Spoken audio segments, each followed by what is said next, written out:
அனைவருக்கும் வணக்கம். என்னோட பேர் சந்திரகுமார். விழுப்புரம் மாவட்டம் விக்கிரவாண்டி பக்கத்தில் மேலக்குந்தை கிராமத்தை சேர்ந்த இளைஞர். இன்றைக்கி நம்ம பார்த்தீங்கன்னா நரசிங்கனூர் பக்கத்தில் பூரிக்குடிசை பகுதியில் பனைக்கனவு திருவிழா 4ஆம் ஆண்டு பனைக்கனவு திருவிழாவில் இருக்கும். பனை ஏரிகள் பாதுகாப்பு இயக்கம் மூலயமா தொடர்ச்சியாக நடைபெற்றுருக்கு. ஸோ அதில் முக்கியமான விஷயம் என்னென்னா, காலையில் பனைகளுக்கு படையிலிட்டு பனை மரத்தை கடவுளாக வழிபட்டு அது நிகழ்ச்சியை தொடங்கினாங்க. அதுக்கப்புறம் கருத்தரங்குகள் நடைபெற்றுருக்கு. அடுத்தபடியாக தமிழ்நாட்டிலே முதல் முறையாக பனை ஏறும் வீர விளையாட்டு பார்த்தீங்கன்னா முதல் முறையாக நம்ம இந்த பகுதியில் தான் நடைபெற்றுருக்கு. பனை ஏறி அந்த வீர விளையாட்டில் வெற்றி பெற வீரர்களுக்கு ரூபாய் 10,000 மற்றும் விருதுகள் வழங்குறாங்க. இரவு பார்த்தீங்கன்னா மாவொலி சுற்றும் நிகழ்வு. ஒரே நேரத்தில் 1000 நபர்கள் காத்தி சுற்றி அது ஒரு சாதனை நிகழ்வாக பதிவு பண்ணுறாங்க. இந்த முக்கியமான விஷயம் என்னென்னா, பனையேரிகளின் வாழ்வியலையும் பனைமரத்தை பற்றிய புரிதலையும் எல்லாருக்கும் கொண்டு போய் சேர்க்கணுன்ற ஒரு நோக்கத்துக்காக இந்த திருவிழா தொடர்ச்சியாக நடைபெற்றுருக்கு.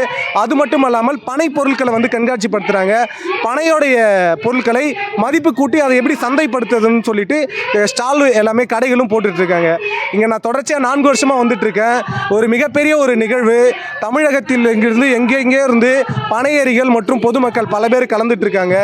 இந்த நிகழ்ச்சியை பார்த்தீங்கன்னா கலந்துக்கிறதுல ரொம்ப மகிழ்ச்சி அடைகிறேன். நம்மளும் பனை மரத்தை நட்டு பாதுகாக்கணும். நம்ம தமிழருடைய பாரம்பரியமான பனை மரத்தை நம்ம எல்லாருமே நடவு செய்யணும்னு சொல்லிட்டு இதன் வழியாக தெரியப்படுத்துகிறேன். நன்றிங்க. இந்த கல்லு குடிக்கிறாங்கல்ல, ஆமாங்க. அதனால என்ன நன்மைகள் அதில் பார்த்தீங்கன்னா நிறைய நன்மைகள் இருக்குன்னு சொல்கிறாங்க. மருத்துவ ரீதியாகவும் அதை சொல்லியிருக்காங்க. உடலுடைய சூட்டை தணிக்குதுன்னு சொல்லியிருக்காங்க. அது மட்டும் இல்லாமல் நம்மளுக்கு உடலுக்கு தேவையான ஊட்டச்சத்து பொருட்கள், அதில் மெக்னீஷியம், கால்சியம் அந்த மாதிரி ஊட்டச்சத்து பொருட்களும் அதில் நிறைஞ்சிருக்கு. ஸோ அதை எல்லாருமே இந்த பகுதியில் பருகிட்டு இருக்காங்கன்றதை இதன் வழியாக தெரியப்படுத்துகிறேன். அரசாங்கம் பார்த்தீங்கன்னா கல்லை தடை செய்கிறாங்க. அதை பற்றி நீங்கள் என்ன நினைக்கிறீங்க? இல்லை, இது அரசாங்கம் அவங்களுடைய கொள்கை முடிவில் அது ஒரு முடிவாக இருக்குது. ஸோ இது மக்களுடைய எல்லாருடைய கருத்துக்களையும் கேட்டு, பனையேரிகளுடைய கருத்துக்களையும் கேட்டு இதுக்கான ஒரு நல்ல முடிவை எடுக்கணுன்றது எங்களுடைய வேண்டுகோள். இப்போ இந்த பனைக்கனவு திருவிழா இப்போ விழுப்புரம் மாவட்டத்தில் இருந்து இப்போ அரசாங்க சார்பில் அது சப்போர்ட் ஏதாவது இருக்குங்களா? இல்லை, இது ஒரு இயக்கத்தின் சார்பாக நடைபெறுறது. அரசாங்கம் ரீதியாக எந்த ஒரு இதுவும் இல்லை.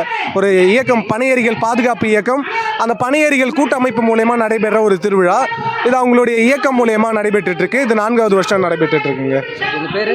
என்னோட பேர் சந்திரகுமார், சோஷியல் ஆக்டிவிஸ்ட்.